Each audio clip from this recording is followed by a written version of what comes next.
What's going on, people? Good evening and welcome to the match reaction from the South Stand View. I'm your host, Hass, and yes, we've beaten Crystal Palace 4-0 away from home tonight. What a result! And I'm sure there's going to be some sort of reaction to the goals. And yeah, let's get the first host on the show, first guest on the show, should I say? None other than Mr. Kuva. Kuva, we've beaten Crystal Palace 4-0. Was you expecting that? No, of course not. In fact, for selfish overall reasons, I was hoping we were going to lose and keep the pressure on the Levy out thing. But gotta just enjoy a win sometimes, haven't you? Your team does well. Players that are under being criticised a lot played well. I've been on Bryan Gil's back saying he's not good enough today, and he was great. He really did well. Is he going to be the total solution to everything? Nah, probably not. But there was a lot of encouragement there. Conte's got a bit of faith in him, played him, gave him a big up, gave him a big hug at the end of it. That was great to see. And he had a good game, involved in 3 of the 4 goals. It was nice. We needed that, didn't we? It's been depressing. It's been very depressing. Still going to keep with the Enoch out stuff, but let's enjoy the sunshine while we get it, eh? I think you're absolutely spot on, Kuva. I think it's definitely the lift that us, the supporters, needed after what's been the last few weeks. Have just been shambolic. You know, the displays haven't been there.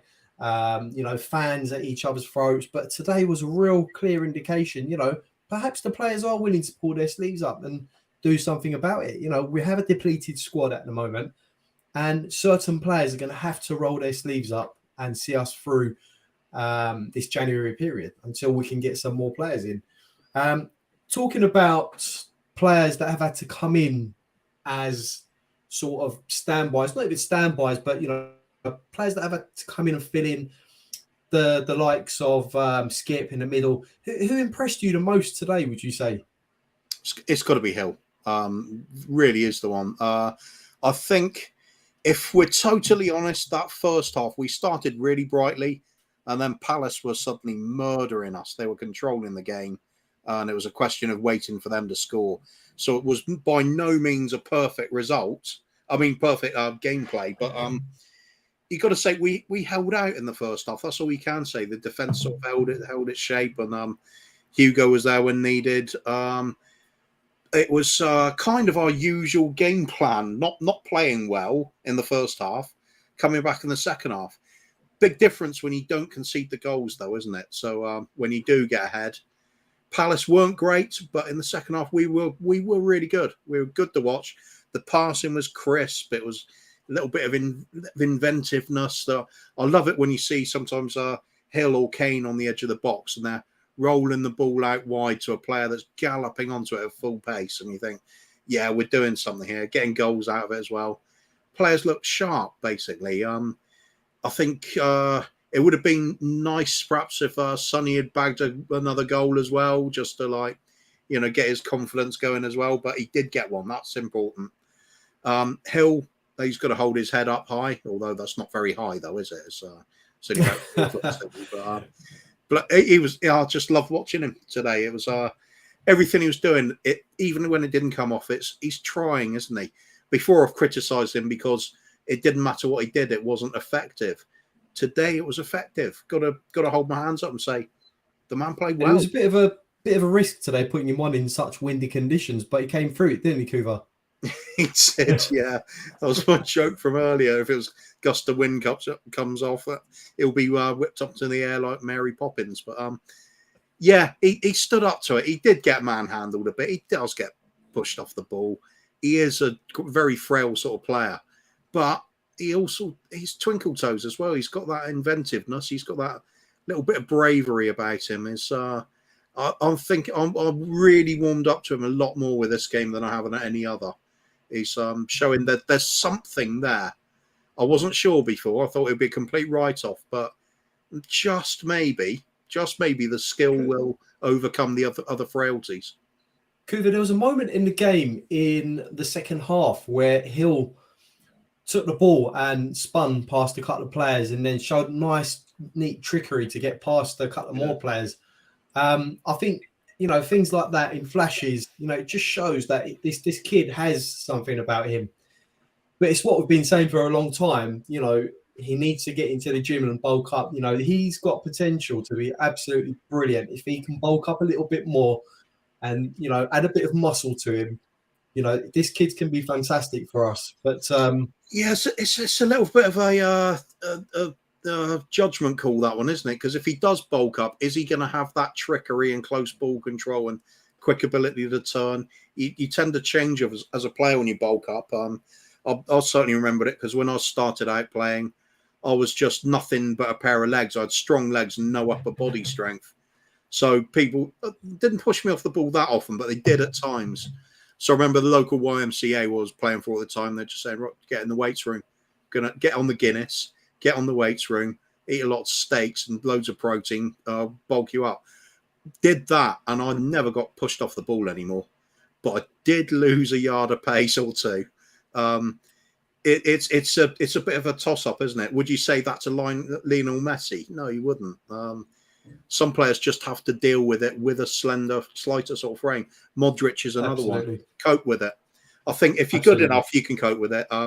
Is Hill there? He's a young player. He's not in their stature. Could he be at one point? I don't think so. Could he be a good player for us? I'm more hopeful now. There's something. Do you think? And I'm going to come on to Kane in a minute as well, because he does deserve a mention tonight. He scored a couple of goals, so I'm going to come on to Kane and a couple of other players. But yeah, if you look at, do you think Levy, looking at Hill now, if he has a couple of more good games, do you reckon he'll be licking his lips at how much he might potentially get for the kid, or how much it saves him? Well, you could look at it both ways. I mean, if it doesn't sort of work, if the kid still wants to leave this summer or this January, potentially he's thinking, okay, we can increase his value a little bit. In which case, we might, injuries might dictate that we might need to keep him. So, well, let's face it. There's literally no scenario where Hill playing a good game is bad for this club. If we're going to sell him on, his value rises. If we're going to keep him, perhaps there's something to build on there now. Maybe I'm getting a little bit more belief in him now. Perhaps I might get the chance to play a little bit more if players are out injured. Let's see what we can do for the rest of the season, and then maybe we'll have a little discussion about it in the summer. But he's so frustrating because so many of the times I think, yeah, too weak, can't cope with it, and then he pulls off a really good move, and you think, there's just that little something there that keeps making me think there's a player behind it all. Can we get it out of him? Value wise, keep playing him. If he keeps performing, value goes up. So it's either good for the team or it's good for the transfer budget. Absolutely.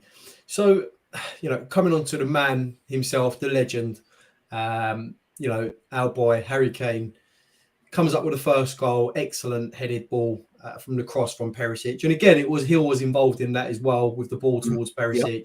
Perisic gets the cross in, fantastic cross. And again, Kane just time after time, he gets his head on that ball. I think Spurs are the highest, have the highest amount of headed goals in the Premier League now, which is, I mean, it's fantastic. Most of that's come from Harry Kane. We can only add to that with the likes of Bryan Gil up front, can't we? No, Kane was his impervious best at times in this match. A little bit on the quiet side in the first half, but so that second half, when you need your star striker to come up with a goal to get you on the front foot, he does it. How many times does he do it? Even when we've been absolutely terrible this season, Kane pops up with that goal that starts turning the match around. All of his passing range hasn't been on the same level as it was last season, but for pure goal scoring, he is still the daddy, isn't he? He is the one. Everybody in the team looks for him now.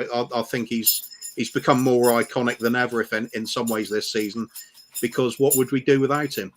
You haven't got another target player. Richarlison's out would be, I'd argue, the only other obvious target man. So it's all on Kane, and he's performing under pressure. even in the games we're playing badly, you look at his actual stats and how many times he's holding the ball up for players. Some games you can't get the ball to him, but other games like today, he's dangerous. He's still got that passing in him, even though it's not the same as last season. Like I said, the fact he can pick up the ball, just turn, and he's just got that awareness, hasn't he? He spots a player's run, lays it into their path. It's not. I've heard people saying it's just sort of hopeful spraying out of passes with Kane, and I just couldn't disagree more. I think he's so measured with it. He's very underrated. I mean, people have tried to say, De Bruyne, and there's no doubting De Bruyne is fantastic on the ball, but Kane's range of passing, I mean, he could have easily been a midfielder with his range of passing. It's absolutely amazing. But coming back to his goals, I mean, 7 goals in 7 games. I mean, that in any league, that would be red hot form. 7 goals in 7 games. It is red hot form. And but it's just Haaland just has insane form. That's the difference. I mean, let's be honest, Kuva. If Kane was playing in the same team, I'm sure he'd be banging in the same amount of goals, if not more, than what Haaland has produced so far this season. I'm not sure. It's a different sort of player. Haaland is just the goal machine, and that's it. I think he's better at Kane at just pure goal scoring. But Kane is just so much a rounded player that it's almost unfair to compare the two. Who would you have more in the team at the moment? For us, I think we actually need Kane more. For Man City, they just want somebody to bang the ball in the net because they've got the players otherwise, don't they? So he's one of the few players that does get into a Man City team, though, if he went there. Just quickly, I just want to send a big shout out to everyone in the chat tonight. Phil P, the usual gang. Bobby K, welcome. Has Spur, obviously does host the show sometimes. And everyone else in the chat. I believe it's Bobby K makes a good point here. So much for being concerned about his penalty miss affecting him. That is, I mean, in a sense, it shows a lot about Kane's character to have, that massive disappointment at the World Cup. He missed the penalty that could have got us back into the game. Potentially, he could have won the game later on, in the game. Who knows? Anything could have happened. But that penalty miss could have played on his mind.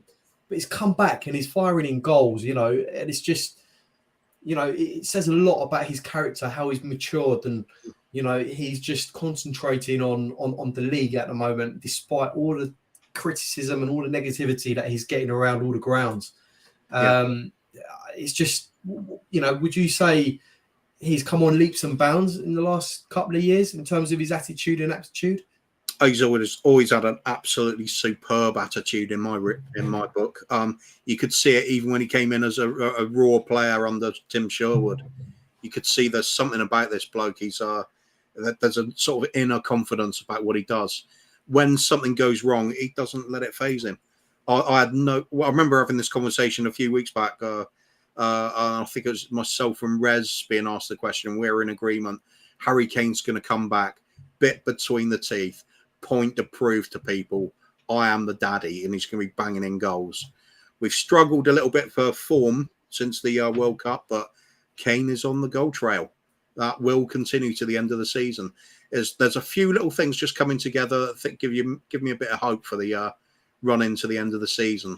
Not a lot, but Kane and now Hill and Kulusevski coming back at some point. I think there's something we can do with that lot, surely. Surely this has to be some sort of catalyst now with us winning so convincingly and with a depleted squad, arguably. It's got to be the catalyst to sort of push on now. I mean, we can move all the Levy out and Enix out stuff to one side for the time being, for tonight, I'm saying. But, going forward, hopefully we'll have players like Bentancur, Kulusevski, and a few other players coming back into the team. Do you think it's the right time now to strike whilst the iron's hot and possibly dip into the transfer market to just get the team, to push the team on a bit? Because, there's been a lot of rumours that Conte perhaps is not going to sign on, is not going to be here past the end of the season. But surely, we've got to put that to one side and put the club first and try to sort of salvage what we can from the season, because we're there or thereabouts top 4, it could go either way. It could go either way. We could drop out. We could finish outside of the top 4, top 6, or we could sort of push on, finish in the top 4. What do you think? Do you think this has to be a catalyst now? Yeah, it has to be. It just won't be. This is the same thing we should have been saying back when Posh was in charge, and we're in a title race with Leicester. That was the time to invest. That's the time to go the extra mile. That's the time to get in that game changer sort of player in, or to shore up something wrong in the defence. Not that there was anything wrong in the defence back then, but we just don't do it. We always take our foot off the accelerator, and there's like no real objective to the rest of the season.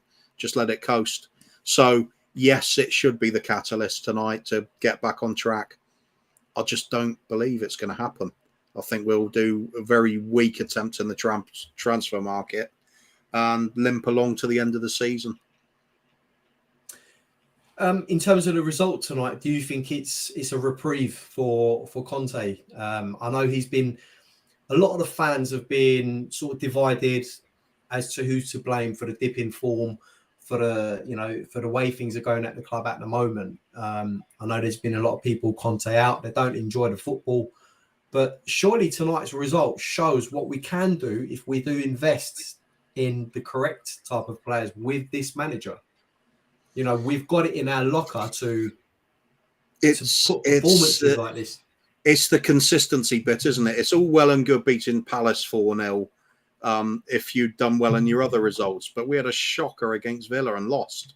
So it doesn't mean a lot by itself. Let's enjoy it let's enjoy the night, definitely. But you got to look at the longer picture, the bigger picture. What do we always do? It's always coming down to the fact that we're not driven by the man, the people that own the club and the chairman. It's not going to matter. That is the sad, bigger picture. If we can get 4th place, they'll be happy. Nothing else matters to them. There's a lot of things that we should be doing. I totally agree. But we're not going to get it. Okay, so just finally, as you know, we've got a very big game coming up soon. We've got the North London derby coming up, and surely this has got to put confidence back into the team. Hopefully, we'll have some players back for that game. Just before we go, Kuva, are you still confident for that game? Do you think we can get something out of that game? No, I think we're getting battered. This is, like I said, this is a reprieve for Conte tonight and the team in general.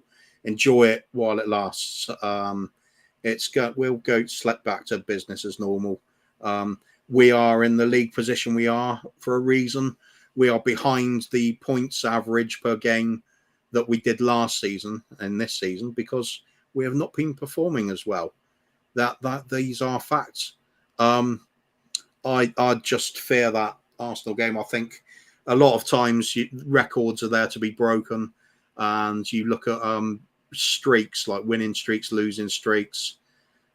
We've managed to break our failure to win streak in London derbies tonight. Wouldn't surprise me if Arsenal break their streak of not winning at White Hart Lane. Still call it White Hart Lane, always will be to me. I'm really worried about it. They just look like the real deal. I watched the Newcastle Arsenal match, and I just thought, my God, these two teams really want it. And it was from minute one. Total contrast in how they set up for the match. But as a contest, you had to admire the grit, the steel, and the determination going into it from both sides. And I just thought, I wish that was us. Just that want, that desire. It's lacking in our team still. If a team's going to be rubbish like Palace were, we'll take advantage. If they turn up wanting something from the game, we usually come up short. Yeah. I understand what you mean when you say that passion and stuff. Yeah. We once upon a time did have that under Pochettino. But, surely we've got to try and salvage something from that game just for a bit of pride, really. But Kuva, if I remember correctly, you said tonight might have been a horrible result for us. We end up with a 4-0 victory.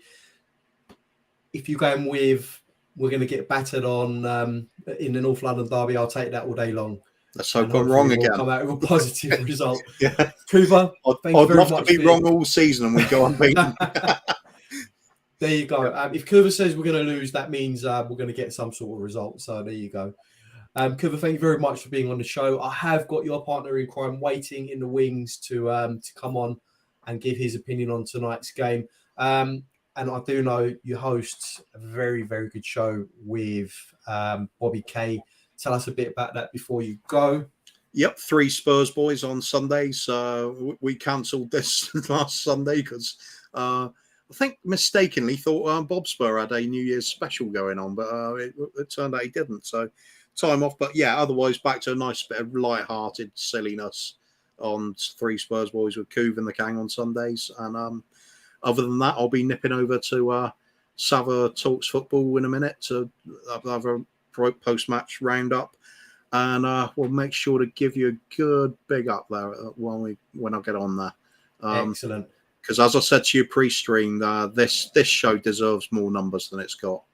You got good hosts, good vibe. Appreciated, Kuva. Appreciated. In case you didn't know, let's reiterate. You can catch Kuva and Kuva on the Gang on Sundays. It is a very good show, light-hearted, fun. And also, you can catch them on every other Spurs stream on the internet, possibly going. So, I'm saying Levy, you can't miss on Kuva. all of them. Kuva, thank you very much for your time. Catch Kuva tonight on Sava's show. He will be on there. It will go into some more in-depth analysis. Kuva, thank you very much. Have a good evening, sir. Cheers, mate. You too. Cheers. Right, it's time to bring on the main man, Kuva's partner in crime. None other than Mr. Bobby K. Bobby, how are you feeling tonight? How are you feeling tonight? I'm feeling a little bit better, Haas. You know, obviously with the recent results and the recent play and everything, with the way things have been going, I was a little bit nervous, especially since we're hopping on a plane on Monday and coming over there, man.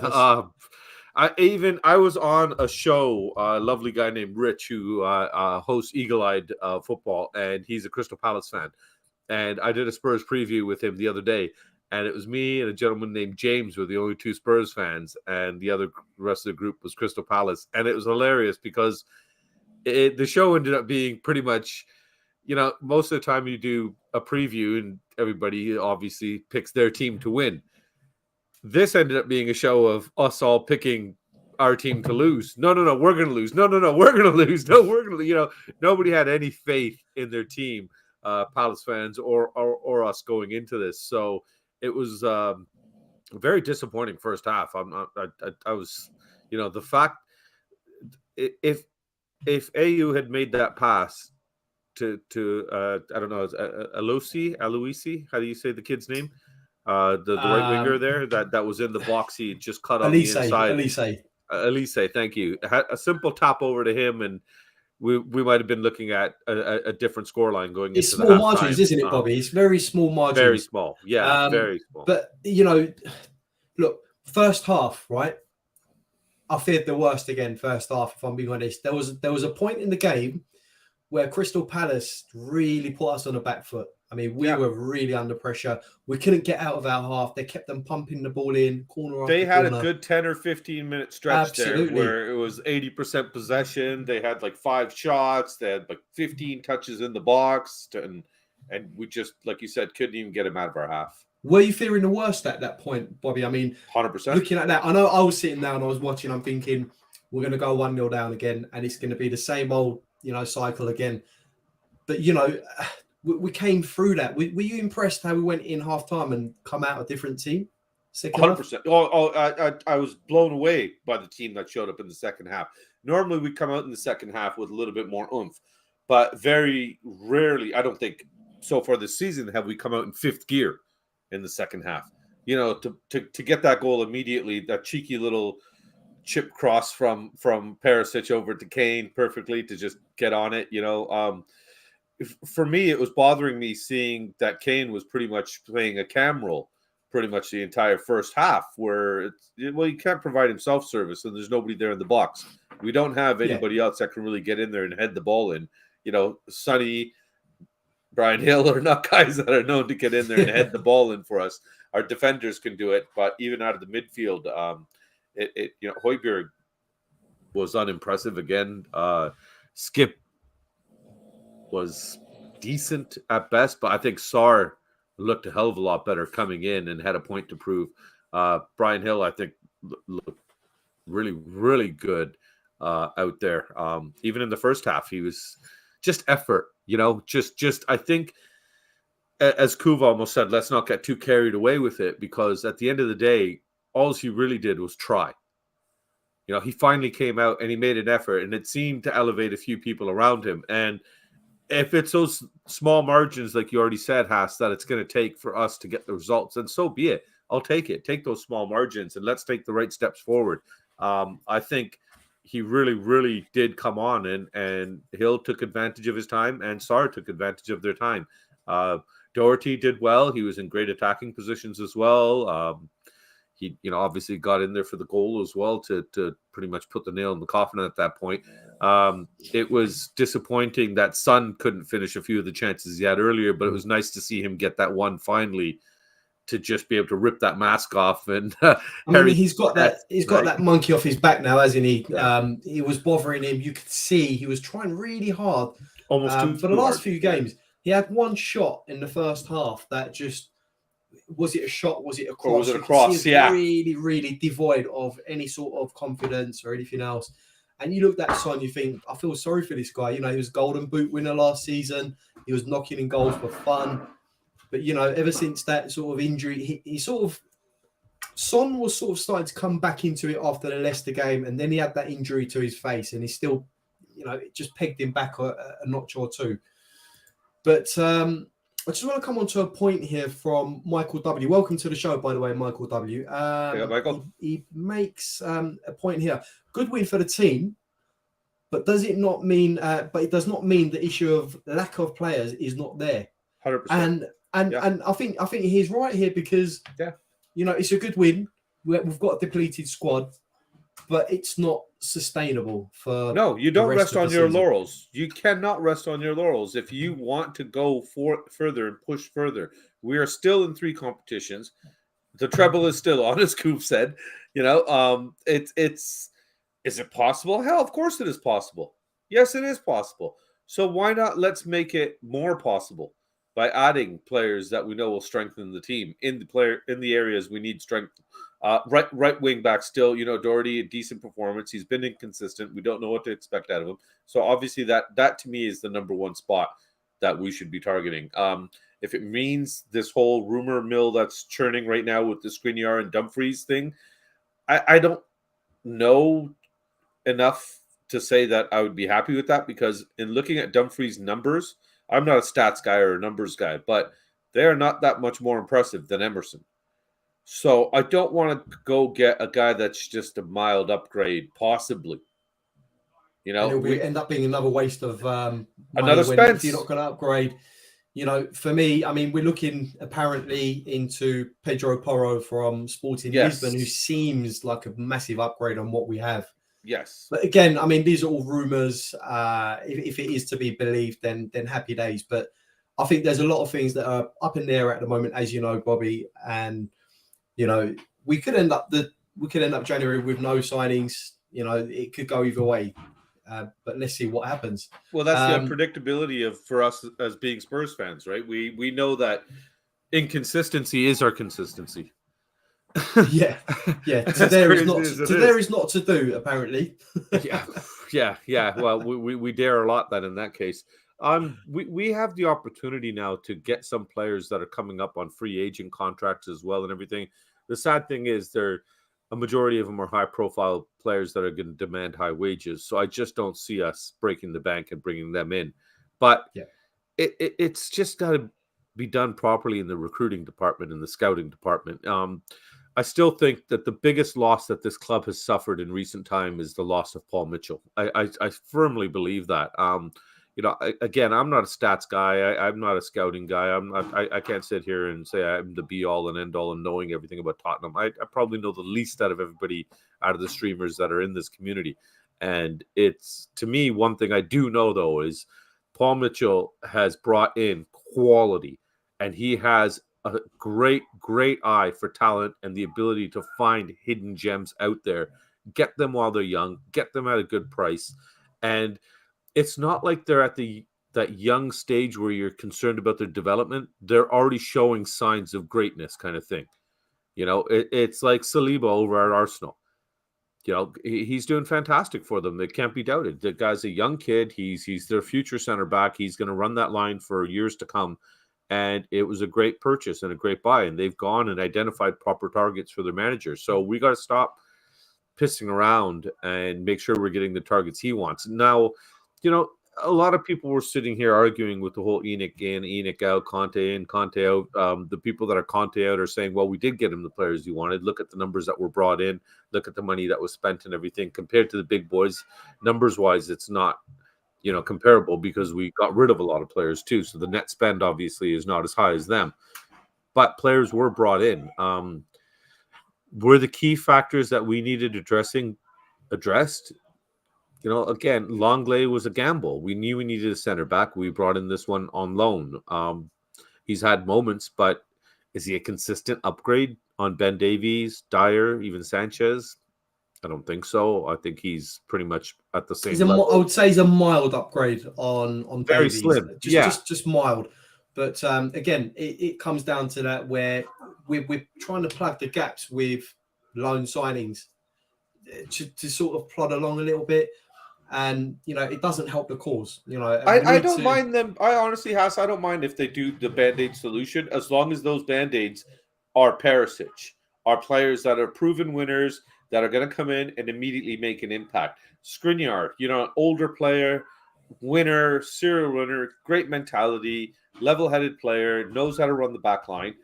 Yeah, for 15 million, if that's really what he's worth, that's pennies in today's market. We know that. Absolutely. It's almost nothing to spend that kind of money on somebody like that. And I think it would be a very, very wise investment on our part to look at somebody like that, to start bringing in those serial winners that Conte has said, this is what we need in the squad. We need the balance of the youth, of the guys that want to try and are going to come out and put forth an effort, but we need to have the quality in front of them to show them what they're fighting for.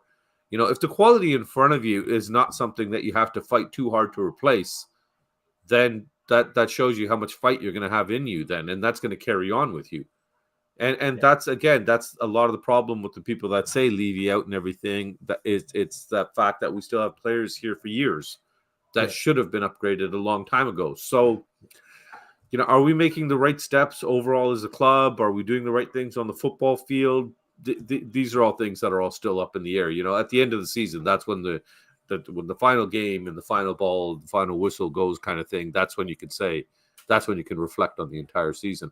Right now, this is a feel good moment only because of how disappointing the Brentford result was, how disappointing the Aston Villa result was, and not even just the results. The play in the Aston Villa game was just so heartless and lacking intensity and any kind of desire and passion. And it was refreshing to see all of that restored in one half of football. We scored those 4 goals in 29 minutes or something like that in the second half. And that's our ability. So we need to now go forth with that ability, because especially the next game at home is the NLD, and we're coming up against a team that's in first place. They're pushing for the title. Their fans are expecting now the title, and rightfully so. They've been sitting there at the top of the perch pretty much the entire season. We got to knock them off that damn perch. And the fact that it's my son's birthday, they better freaking do it. for those of you that don't know, Bobby Kane will be coming over to London. I believe is it the day before the NLD? No, we leave Monday. Me and little K fly Monday. We land Tuesday morning, the 10th. Right. Big K flies out Thursday night. He lands Friday the 13th. So those of you that don't know, Bobby K is coming over to London with his 2 boys. And they will be watching North London derby from the Tottenham Hotspur Stadium. Bobby, all I can say is I'm really hoping for the best for you. I'm quite sure the atmosphere is going to be absolutely electric. Oh, yeah. And, despite all that's happened, despite our form, the North London derby, especially at our ground, I'm sure the players are going to give it their all. But if you do go to the game, if you are planning on going to the game, do go over to Bobby and have a quick word. Lovely chat. Come say hi. Come say happy birthday to little K. That's why we're there. It's this guy's and birthday. It is little K's birthday as well. It's that guy's birthday. Yeah. So on Bobby, the day of the game too, it's going to be amazing, man. It's going to be amazing. Meeting you guys, seeing you guys, and everything. I'm really looking forward to the entire event. The game is good. If we can win that game, that'll just be the icing on the cake. Oh, it'll be fantastic. We're prepping for a whole bunch of other things to do around the game, in the game, and everything. The boys got a whole bunch of pounds at Christmas time, so they're looking forward to spending them in the Spurs shop there and everything, and lining the club's boards pockets. But it is what it is. I'm not going to tell my boys they can't go in there and spend money and of course treat themselves to something. How do you tell kids no, right? So I'm just really excited to see the stadium. I've never been to the area of Tottenham at all. I've been a fan 30 years now, and my first game in England ever was only as recently as January 2019. It was Watford, and it was at Wembley. So I've never been to the area of Tottenham. I've never seen White Hart Lane. I've never experienced Tottenham. I've never experienced that whole aura of being outside the stadium with the fans and the singing and the chants and everything. And I thought, okay, if I'm going to do it, this is the game to do it for. And how perfect that they were kind enough to move straight in at the deep end, Bobby. Go home, baby. And it was so nice of them to move the game to his actual birthday. I appreciate that. Thank you, Sky Sports. Fantastic. Bobby, I just want to get on to another comment from Michael W. Tonight was very much about Harry Kane, and he's going to get the plaudits, and rightly so. His performance tonight was fantastic. He capped it with two great goals, and one that second one, that quick touch, boom, right far corner. The give and go with Bryan Gil, absolutely fantastic. But I want to come on to a couple of players, young players in the team who I think deserve a mention. And those players, Bryan Gil, first of all, and, Ollie Skip starting in midfield. I thought he didn't do too bad. But as Michael W. puts it here, has Sarr, in your opinion, earned a start over Oliver Skip? When he come on, he looked strong. He looked hungry. He looks like he wants to get into that team. Yeah. Would you say, from what you saw tonight and the previous game, would you start him in midfield if Bentancur is out? Not the next game, because Portsmouth, yes. If we're talking about the FA Cup game, then yes, I would start. I'd start him like the next game being Portsmouth. I would start him. Ideal opportunity for him to come on and showcase even more what he can do. I think Harvey White. These fixtures can be banana skins. Yeah, but these are the ones where you need to start these players and keep the big guns on the bench. God forbid you need them, and hopefully you don't. I think Harvey White came on and he showed a lot of energy and stuff. Obviously, he didn't have enough time to really make an impact, but I wouldn't mind seeing him finally get a start. I'd love to see Sarr and Skip start together. If you're going to play the two men in the midfield, we got to give Højbjerg a break. He hasn't looked good the last two games. Even against Brentford, he's a little bit off.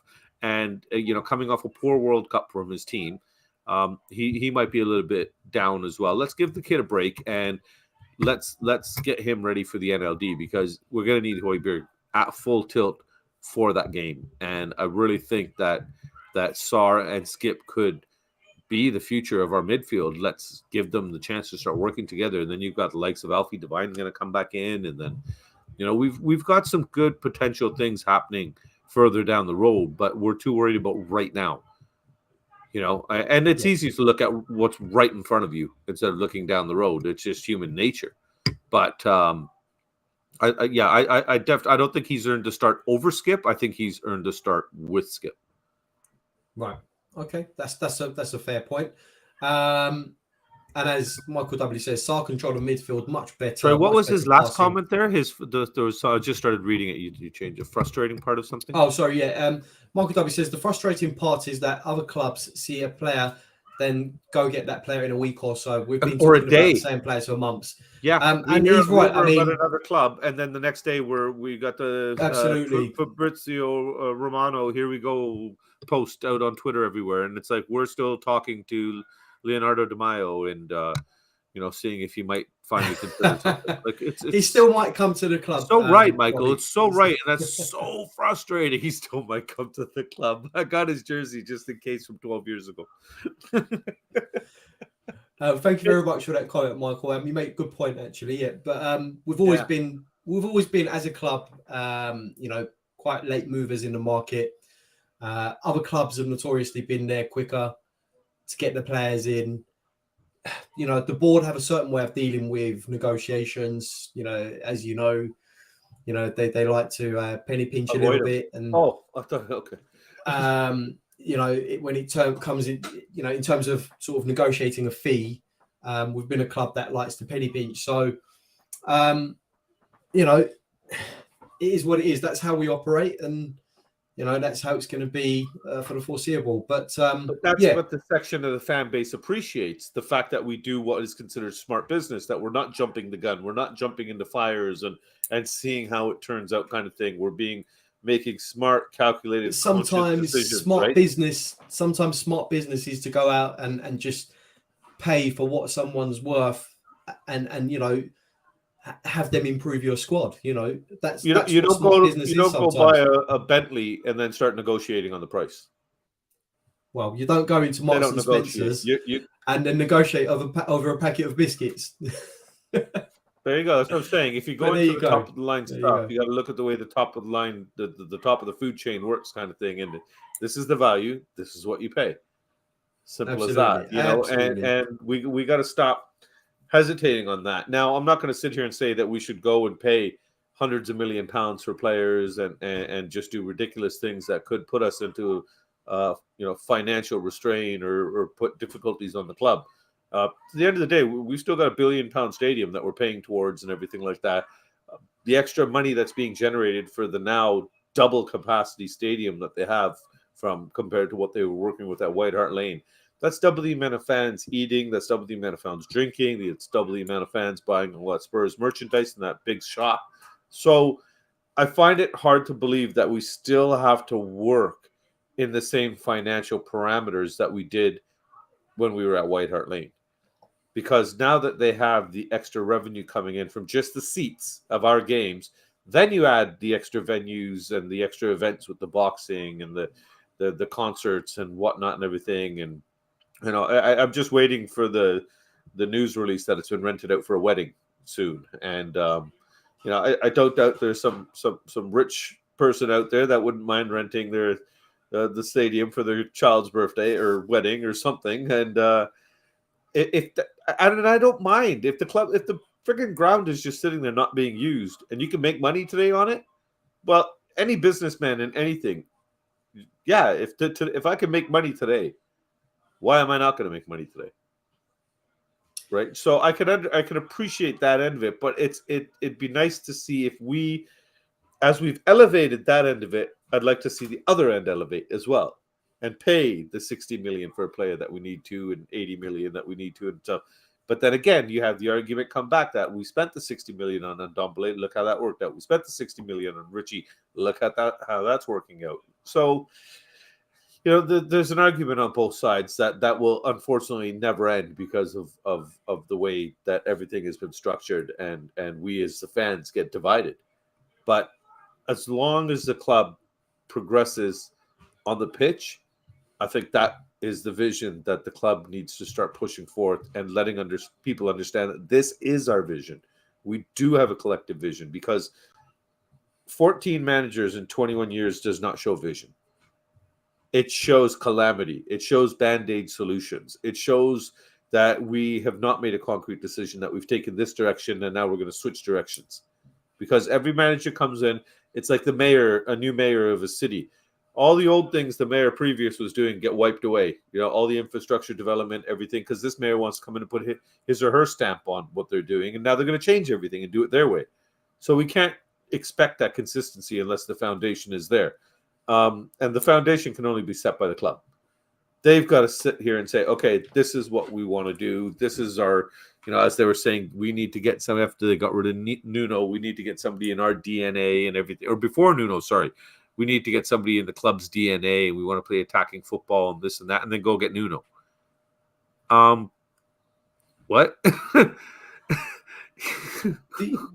Do you think when Conte took over, this would have been the philosophy? I mean, the club have come out and said, through Antonio Conte, this is that they're willing to, or not willing, but they would like to buy young players with attainable wages.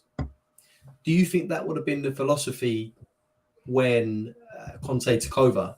Do you think Levy, when he was negotiating with Conte, would have said to him, Antonio, we're looking to buy young players, see what you can do with the first team players, but we're not going to be bringing in experienced, 60, 70 million pound signings. Do you think that would have been the conversation, or have the club just changed their trajectory halfway through his tenure? We'll never know, Has. We really won't. We'll never know what the true conversation was. We can all speculate and have our assumptions, basically. To me, if you bring in a manager of this caliber, who spends money, buys players, proven players, into his systems and works a certain system, I can't believe that the club convinced him that we're going to change the way you operate, instead of him coming in and saying, no, I'm going to change the way you operate. And it seems like that's where we are with him right now. And that's why there's the butting of the heads kind of thing, and the negative information coming out in the media and everything like that, with Conte's comments being so pragmatic and the way they're being, viewed by the media and everything, and twisted and everything to make it look like he's unhappy, this, that, the other. Like, we really don't know who's going to blink first. Is the club going to blink and say, okay, we're going to support you the way you should be supported? Here's a war chest. Go get who you want. Or are they going to hold back and say, we don't know if we can support you because we don't know if you're going to be here past the summer? Yeah, that's. So we're in sort of limbo at the moment as 100%. To what we can do and what we can't do, purely based on whether Conte is going to stay or not. I gather what you're trying to say is, if someone's not going to be there, what's the point in bringing players in for the next manager, and so forth. Yeah, I do totally get that. Big shout out to Ben Kaufman. It's Bobby K and Ass. It's Bobby K and Ass. Nice to have you on the chat, Ben. Get involved or come on the show if you want. What do you make of tonight's game? Let us know. I did want to talk about Bryan Gil tonight. I already spoke about Bryan Gil with Kuva previously, but I thought he did well today, or tonight, should I say. He did quite well. First half, he got bullied off the ball a little bit, but he sort of grew into the game, and he sort of took the ball by the horns and just went for it. And yeah, I was mentioning to Kuba, there was a point in the second half where he showed great feet, and he went by 2 or 3 players, kept possession of the ball. I thought he did really well tonight. What would you make of his performance? I think that's probably one of his best performances so far in a Spurs shirt. He was exciting at times. He, like you said, he ran by a few people. He put the ball into the box. The boxes he were playing in, low and hard, difficult balls for defenders to deal with. The only thing they could do is slash at it and hope they get it out. I think a couple went for corners and everything. And those are the things you got to keep doing. Keep pelting that ball in there and hope that either one of your players gets on the end of it. It takes a lucky bounce off one of their players, or they concede corners to you, because we're scoring goals on set pieces and everything. So we got to just take everything we get and just keep pounding it on. That 20-minute spell that we had, where after we started off fiery for the first 10 or 15, and then we gave them the everything and just let them start taking control. We can't allow that to happen with teams. We made Crystal Palace look really good for a 20-minute spell, to the point where we were all biting on our nails right down to the skin.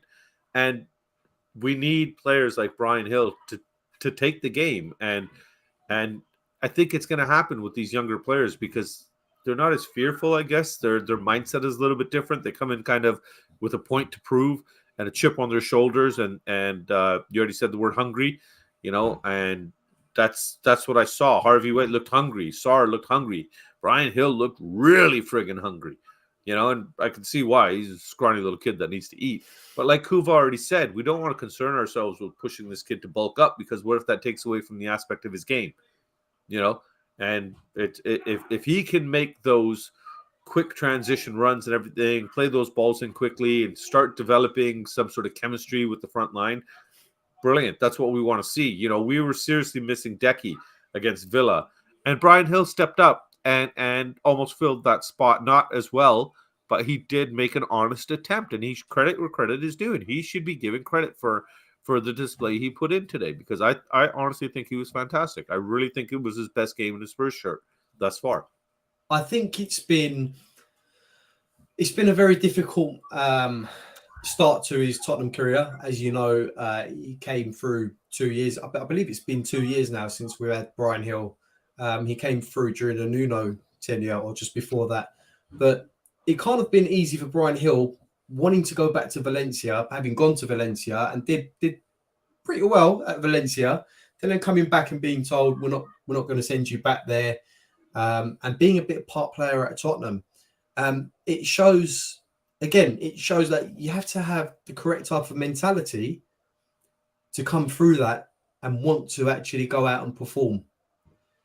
Because I can only imagine it hasn't been a very easy ride for Bryan Gil, especially, like I said, he's been a bit part player and he's not been allowed to leave to go to Valencia.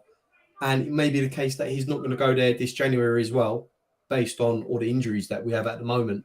So for him to step up is brave at the moment, you know, him stepping up and playing the way he's playing. You know, kudos to him. But, you know, as Ben does mention, Bryan Gil still needs to eat a few cheeseburgers. You're not wrong on that. He's definitely still lightweight, and he was up against the wind as well as the Crystal Palace players tonight. So, you know, we've got to give him a round of applause for that. There you go, Benny. Yeah, you remember that, eh? I made Benny a nice breakfast bagel, ham, egg, lots of cheese. Yeah, Bryan Gil, send him over. I'll bulk him up in 3 weeks. I'll have the wife making him some nice potato frontas first thing in the morning. We'll bulk him right up. Put another 10 pounds. Bobby K special diet. Yes, sir. Yeah, all cheese and protein. There you go. Fat, cholesterol, carbs, and protein. Also, the complete opposite of everything you eat. Sometimes it's needed. Just got to say a big shout out to Bob. So I don't know if Bob's watching or he's gone to the game, but no, he's doing a watch along earlier. He's doing a watch along. I believe he finished his watch along. Yeah, I believe someone told me Bob Spur predicted 4-0. I don't know how true that is, but Bob's normal shout is 4-1, right? 4-1, but I believe he predicted 4-0. He went 4-0 with Bob Spur. Good for him. You need to get yourself into Bet365, possibly with Ivan Toney, and put some bankers on, because I wouldn't have predicted 4-0. Allegedly, yes. Well, you know, they're sponsored by Hollywood Bet, so chances are it's probably true. No, I'm not gonna go there. But look, none of us would have predicted 4-0 tonight. The way things were going, the way 2-1 at best. If we were going to say the mood was down, and again, we spoke about this with Kuva. You know, it was tonight. Out of all the nights, was necessary for us to get some sort of result, because you know the club's been in the dumps for the last few weeks, and it's also transcended into you know, a bit of a back and forth with fans for the past few days as well. Yes, as you know, very divided as to what's going on, who's to blame, this, that, or the other. But tonight was important. I felt that we showed up, you know, we rolled our sleeves up and we got the job done. But, you know, but to be fair, we only did that in the second half. We did that in the second half. We stayed in the game first half. The first half, yeah, very, very stale again. Again, devoid of any kind of creativity. Bryan Gil, a couple of runs. He was the only one that was actually seems to be making an effort. Seeing Harry Kane pretty much inside of his half for most of the first half was really getting under my skin. It really, really was. Yeah, it was. I mean, first half was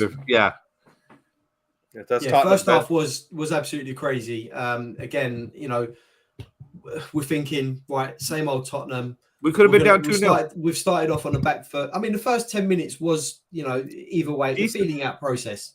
Yeah. But once Crystal Palace, you know, went on the front foot in the first half, we were pinned back into our own half. You're thinking to yourself, we're going to go 1-0 down. It's inevitable. It's coming.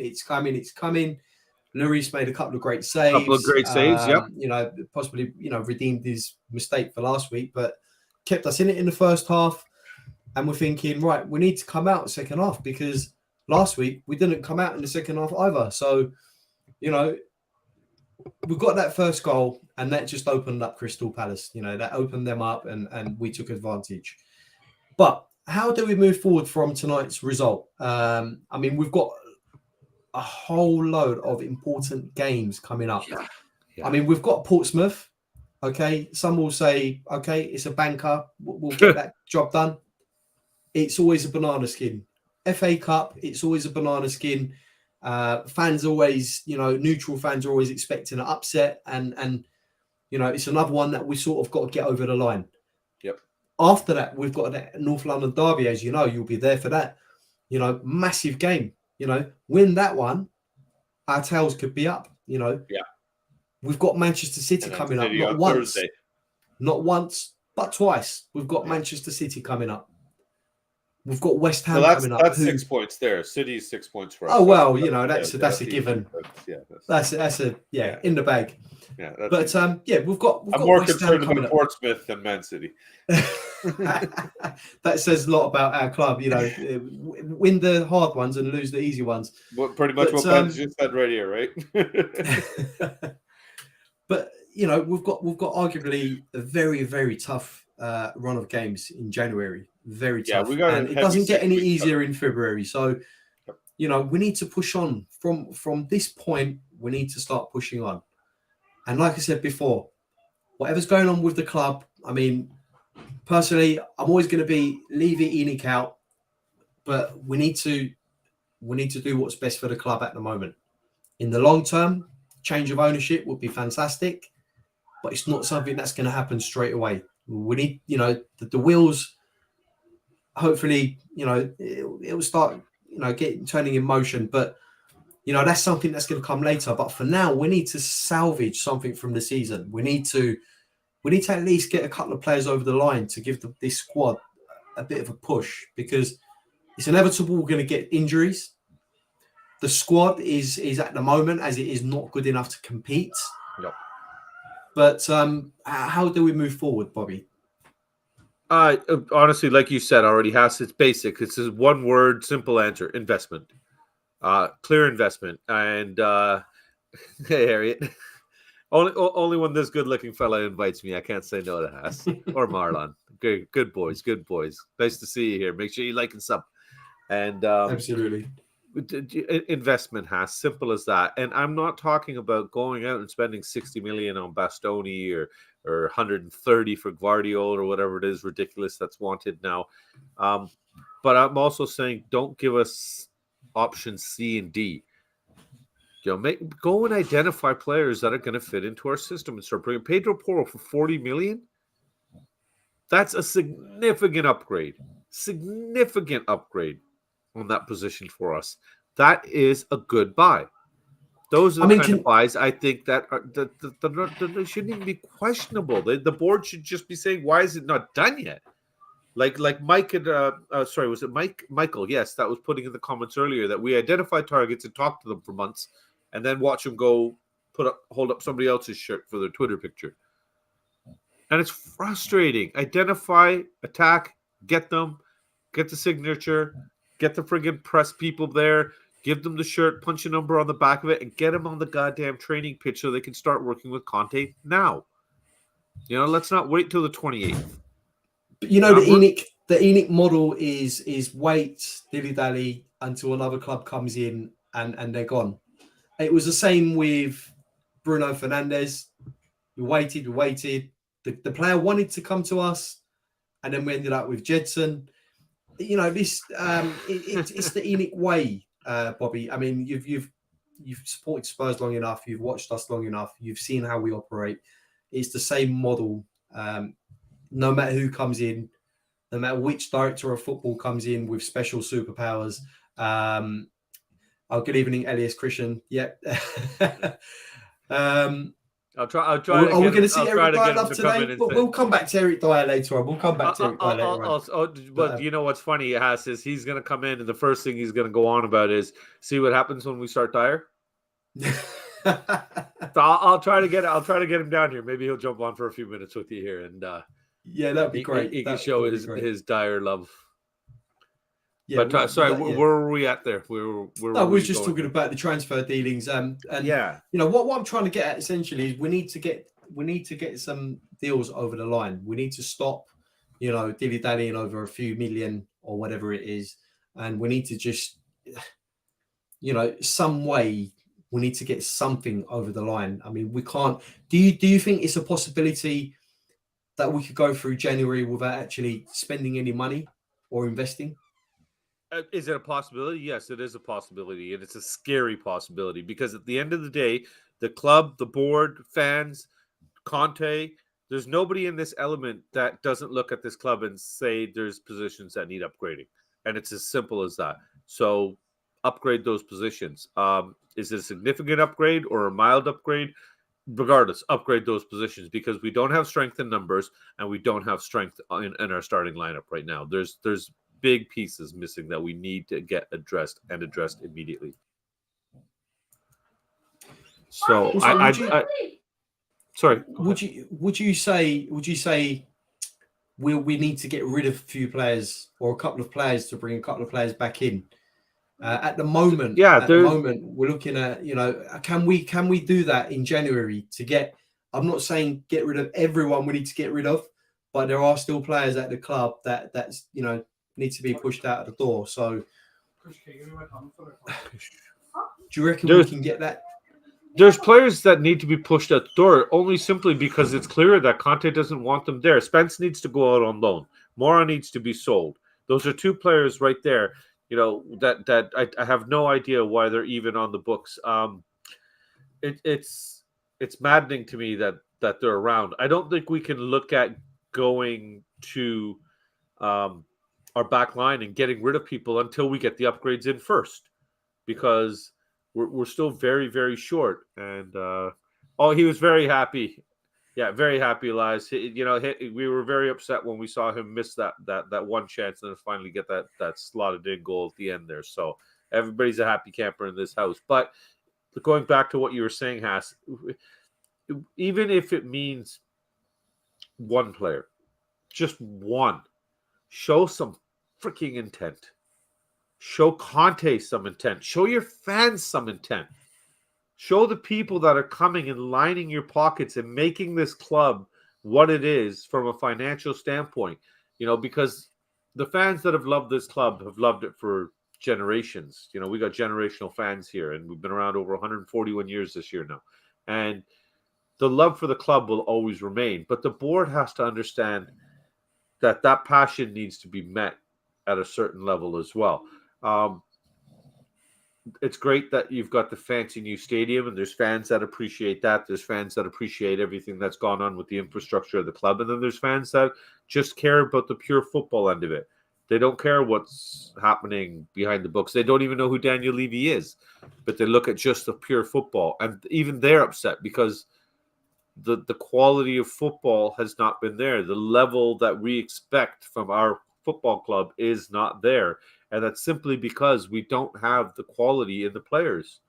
And that can't be argued. That's our own fans are saying this, Haas. It's not banter from other fans. It's our own fans sitting here pointing, you're not good enough, you're not good enough, you're not good enough, you're not good enough. And that's at the starting 11. I was happy to see Son get his goal, but I made this point the other day with somebody, and I don't doubt I'll get crucified for it by some people, but I honestly think Sonny is starting because the club will not bench him. Because when you look in that stadium and you look around that ground and you see the first three rows around the bottom tier, it's all South Korean fans. And they're the ones that have flown over with bucket loads of money. They want to see Son. They want to go. They're the ones that are going to go into the Spurs shop and walk out with bags and bags and everything. And those are the ones that obviously make the business owners happy because they're the ones spending the money there. So I honestly think that's in part why Son hasn't been benched.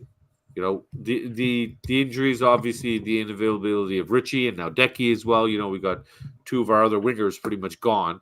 And then we're going down to Bryan Gil, who a lot of people think that shouldn't even be on the pitch. We should have loaned him out already. We were lucky that he had the game he did today, because again, I don't think we were expecting much out of him when we was announcing the starting lineup. When we all looked at that starting lineup, we all had our doubts, which we already had going into the game without seeing the starting lineup. So when you see that, then it kind of adds more doubt to you. And again, makes you wonder, why the hell have we not invested and got more, not all 60 million pound players, but at least enough to say that we have something out here that can offer something to the team, that can change the dynamics of the football team on the pitch and can change a game, basically, because it seems like every replacement we have right now is like for like, and there's no difference in the quality level. Almost, when we make a sub, it's almost like the quality level drops a little bit. Yeah, and I have to agree with you on, when you say we need to give back to the fans.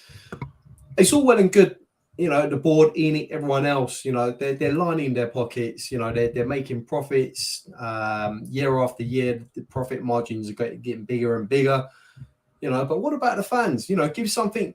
I mean, as fans, we don't mind if the board want to make profit, but at the same time, give something back to the fans. Yeah. They're investing. Possible, but it's possible to invest, give something to the fans, and make a profit at the same time.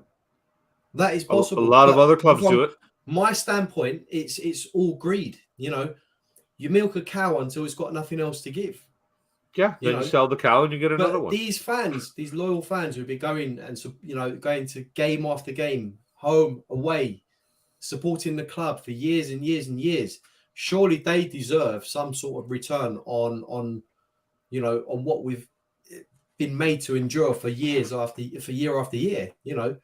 But this is where the argument starts. No one's saying that the board can't make profit. The board can make profit, and we wouldn't have any issues with the board or Enoch making profits or record profits. So as long as you invest in the squad, in the team, to win something, to show a bit of appreciation for the fans that have kept this club up on its feet for how long, since it came to be, but we could talk about this for ages. I don't want to sort of deviate too much from tonight's result. But I do want to also touch on the fact of what Ben Kaufman's mentioned here about our rivals wanting Enoch to stay. We do have amazing support. We do have amazing supporters, and if there were potential investment in our club, we could do amazing things. So I don't doubt that. But Bobby, good evening to you. Good evening. How are you? I'm good. How are you? Actually, I'm great. I'm good, thank you. Did you enjoy the match tonight? I loved it. And who was your favorite player? Eric Dyer's quality. Just proved Eric Dyer's quality.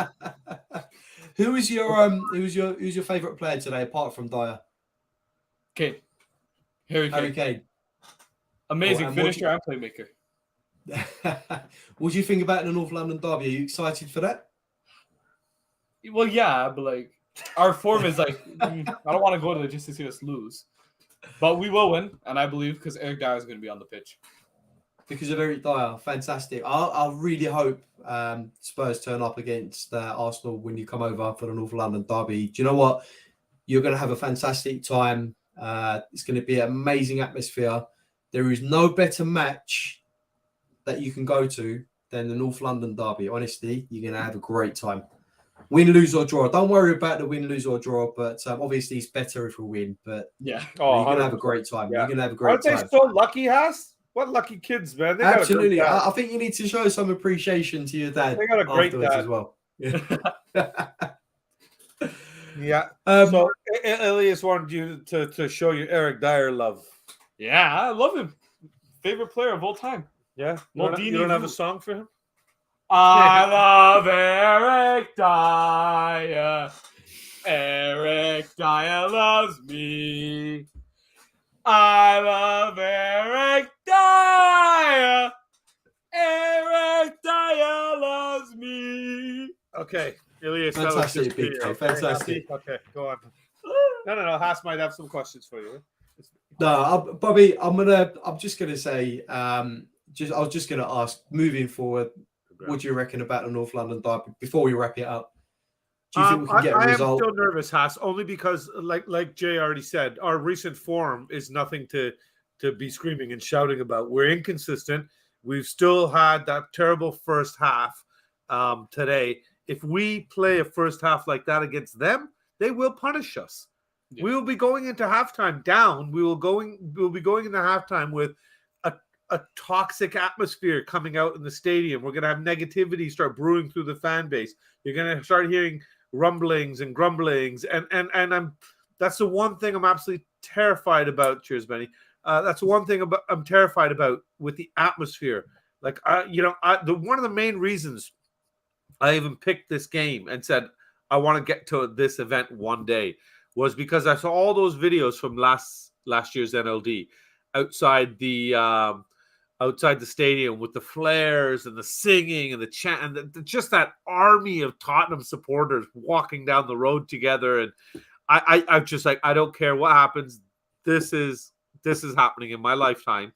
I'm going to get my ass over there and I'm getting to this game. And when this all, thanks to you guys in the YouTube community, obviously Bryan Gil, who started this all off for me and everything, and then introducing me to all you wonderful people. And then, of course, Patty over there in Ireland sorting everything out with the tickets and everything for us. This experience, this whole meeting my virtual family, you guys, everything, getting together with you guys to cut a cake for Christian and everything. There's a big picture to all of this. And the game, the bigger this picture has become as everything gets planned and hashed out, the game has become almost marginalized and smaller.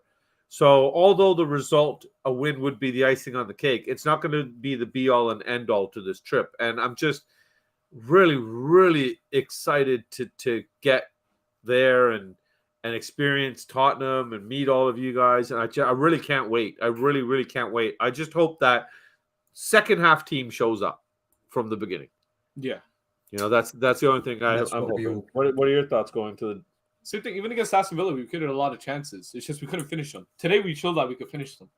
We got to go in with that mentality. And Bryan Gil was fantastic today. Oh, he was the only one running after the ball. Haas was talking about that, actually. Why don't you drop your 2 minutes of... Go ahead, give your thoughts. Yeah, tell us about Bryan Gil. We create the chances. Bryan Gil's phenomenal. You saw Conte when he came off, though, right? All hugging and I think he's going to start if Kulusevski's still injured. Hopefully he's not. And how great was it to see Kane's big smile after that second goal? And Sonny when he threw his mask. And then Sonny when he got rid of that mask. Yeah. Oh, just enlightening, uplifting moments from this game. A lot of positive takeaways. Yeah. And I just hope that they breed a lot of positivity through the entire club now. And we step up here but we got to still add pieces to the puzzle. We cannot rest on our laurels. I'm really hoping that within the next few days somebody's announced, and when we're at the club shop, the boys might have to buy a jersey with a new name on it for themselves or something. You know what I mean? It's got to be done. It's got to be done. It's a once in a lifetime opportunity, or a very rare opportunity. So, get to the club shop and enjoy whatever you have to enjoy. You don't get to experience it every day, so make the most of it. I would say the stadium's fantastic. The stadium's fantastic, and if there's anyone watching, anyone going to the game, like I said, if you do see Bobby, Little K, Big K, go over there and say hello, and I'm sure. And drop me £5 if you can. That's what you guys call pounds, right? £5. Well, I was just going to say, Bobby, you get a picture with the kids, and it's all going to go to Big K's Eric Dyer Therapy Fund.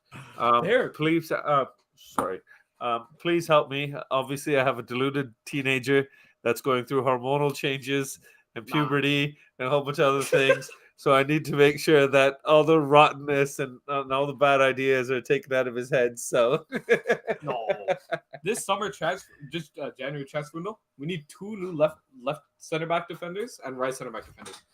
Dyer's just too good. Dyer's too good. Why do we need 2? Yeah, on the left and the right. Well, Dyer's in the middle. That's the only way. Dyer can't. Romero needs backup, so we got to get rid of Sanchez. Yeah, Sanchez is the only defender I'd like to see shipped on and upgraded. Seriously, hey DD, big up. There you go. I'd really like to see that definitely upgraded. Did you see we're going for McGuire and Pickford? Apparently, who knows, This Jay? will go for We're in Maguire, for I swear. we're in for 500 players. I that's why I don't keep up with all the rumors and everything because it's too much. It's I'll probably go for Pickford Yeah. though. Phenomenal player. Right, yeah. so How do you feel about that, Haas? Bringing in Maguire and Pickford. Do you think that they would be upgrades to our team, or at least I think additions that would the help? way the way you've got to look at it is where's Dyer playing at the moment? I mean, arguably he's like the fourth choice central defender or fourth choice defender at Manchester United, and we've got to sort of start aiming a bit That's higher Maguire. than Yeah, he's someone phenomenal. in sort of not the twilight of his career, but someone who's playing a bit part at Manchester United. It's almost like we're taking their leftovers. We don't want to be that team. You know, we want to be buying talented players. That's going to come in and make a change. And I just don't think Maguire is what we need. Pickford, I would probably take. Haas, sorry, to be fair, I was going to say that's what we thought about Bentancur and Kulu when they came in, but look how that turned out. Yeah, difference is Maguire is a lot older. I mean, Bentancur was arguably in the team a lot more than Maguire's been in the United team recently. So, you know, we'll see. But I certainly think we could do a lot better than Maguire. You know, he's got a few mistakes in him, Harry Maguire. Yeah. As you know, when he was playing for Manchester United, he was making a hell of a lot of mistakes. And we've got enough of that with Eric Dyer at the moment in the team, you know. Wow. Wow. After you carried, what happened when you didn't start him? What happened? You didn't start him. You're down 2-0. You put him on 3-2 against Bournemouth. You didn't start him against Aston Villa. What happened? 2-0 loss. Yeah, I think I've got to take the L on that one. I've got to take the L on that one. Let's see what happens. I have to deal with people. Right, it's right. It is right. Right. So actually, I'm the one that's going to. Do you reckon Eric Dyer is going to start against Arsenal in the North London derby? I'm sorry. What was that? Do you reckon Dyer is going to start against Arsenal in the North London derby? If they don't, we automatically lose. That's all I got to say. So it's an L if Dyer doesn't start. Yep. Okay, you heard it here first, chat. If Eric Dyer starts and we lose, what happens? He gets the blame. Huh? Why? Because you just said if Eric Dyer starts, we won't lose. Yeah. So if he starts and we lose, it's on you. He's going to score like 5 just put it on live stream for you. 30 goals. That's my prediction. All in Dyer. And that's true. Elias had a great comment there. Big up, Haas. You really are a sound host. A really great host, Haas. I've just been blocking out the Eric Dyer sound, like the Eric Dyer name, so it's all good. It's all good. You're going to have to Who's teach talking me about how to do Eric that Dyer? because I hear it. Guys, we're going to have to wrap it up. But look, let's hope you have a positive experience for the North London derby. Yes, Bobby K, Little K, you know, I need to get all of you on the show one day. All three of you together, the three Spurs boys. For sure. If you don't know, you've got the three Spurs boys and you've also got Kuv and the Gang, which is on Sundays. But tell us a bit more about your channels and where we can catch you. Yeah, three Spurs boys. Normally the boys do off the pitch show OTP and they air it Wednesday nights. Unfortunately, with the Christmas break and everything and everybody's holidays, we the boys kind of just wanted to take it easy and everything. So we took a little bit of time off from that. And we will be back with that. I think we're just going to be going on pretty much. We're going to do this Sunday show with Kuv and the Kang, and that'll be the last show for us for 2 weeks until we return. And then we'll upload all the content from the game. We're going to try to make individual videos with all of you guys when we meet you and everything and try to record the experience of meeting you guys for the first time and everything, pictures and everything. So we'll have a nice little photo gallery to display and everything like that. And hopefully while we're at the stadium, all those little things that we do and any areas that we try to sneak into. And of course, you know, I'll probably end up going to the press box and sitting with my buddy Alistair there. And yeah, I'm just really looking forward to getting over there. And yeah, we're just gonna just really enjoy the moment there. And then we're gonna be taking over Ben's shop actually as well. Ben, God bless you, mate. Hopefully you're still in the chat, but Ben has been kind enough to allow us to use his shop to have a little private event to cut Christian's cake before the NLD, which is really sweet of him. And it's great. We're in a controlled environment. It's only us. We don't have to worry about outside people intervening or creating chaos around us. And then As we speak about it, there you go. We will be there on the 17th of January, the Tuesday after the game. And just to specifically go see Benny and go have lunch with him and go see the coffee shop and sit down and enjoy some free treats. Maybe we'll do a chocolate challenge or something like that because all of us will be there together. So I think we're going to take over Benny's stream that day and really, really push his buttons. So it'll probably be the last time that you see us there. I have to say, Kit Kat is the best wafer or the best biscuit. And Kit that's Kat's how the you best get uninvited. The best biscuit ever. Okay, let It's Haas. like diet. Okay. You gotta stop this and let Haas wrap up. He's been Guys, trying to wrap I up. just want to say, just on the North London derby, great win tonight. But just on the North London derby, no matter what happens, win, lose, or draw, you're winning. Yeah. You're winning. Oh, for us, you're coming over to London. You're coming over to the North London derby. You're coming over to meet some fantastic people, and you're coming over to have a great time. So no matter what happens, you're all winning. And also, we can't wait to see all of you when you come over from Canada. We can't wait to see you all. Honestly, it's going to be a fantastic occasion. So please take that out of your mind. You know, what happens if we lose and stuff? You're absolutely winning, all of you. So I can accept a loss as long as we put in a performance. Yeah. As long as Eric Dyer starts and I get to see that perfect masterpiece play, I'll be great. Just for you, I'm going to put a bet on that Eric Dyer is going to score at the North London derby. There you go. And I'll show you the ticket to prove it as well. 40-yard free kick. That's all I got to say. Right. For those of you that wonder where he gets his delusion, clearly his mother. Oh, yeah, clearly. Right, so we're going to wrap it up, and I just want to say many thanks to Bobby, Free Spurs boys. Just want to say thank you very much for coming on the show. More than welcome to come on next time for your reactions. And yeah, you can catch him on the Free Spurs boys, Kuva and the gang on Sundays. And yeah, as always, come on you Spurs. Come on you Spurs. Thanks, Haas. Thanks, guys.